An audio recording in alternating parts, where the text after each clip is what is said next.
Now early on the next morning, before the sun was the span of a man's hand above the hill, the young fisherman went to the house of the priest and knocked 3 times at the door. The novice looked out through the wicket, and when he saw who it was, he drew back the latch and said to him, "Enter." And the young fisherman passed in and knelt down on the sweet-smelling rushes of the floor, and cried to the priest, who was reading out of the holy book, and said to him, "Father, I am in love with one of the sea folk, and my soul hindereth me from having my desire. Tell me how I can send my soul away from me, for in truth I have no need of it. Of what value is my soul to me? I cannot see it, I may not touch it, I do not know it."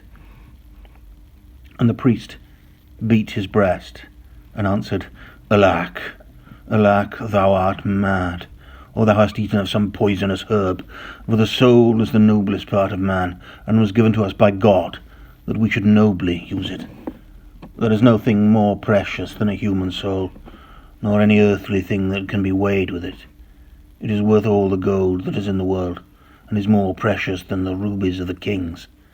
Therefore, my son, think not any more of this matter, for it is a sin that may not be forgiven.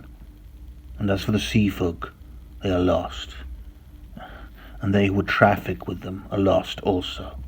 They are as the beasts of the field, and they know not good from evil, and for them the Lord has not died."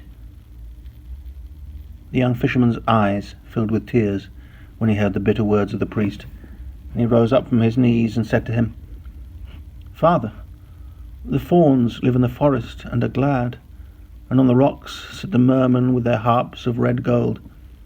Let me be as they are, I beseech thee, for their days are as the days of flowers. And as for my soul, what doth my soul profit me, if it stands between me and the things that I love?" "The love of the body is vile," cried the priest, knitting his brows, "and vile and evil are the pagan things God suffers to wander through his world.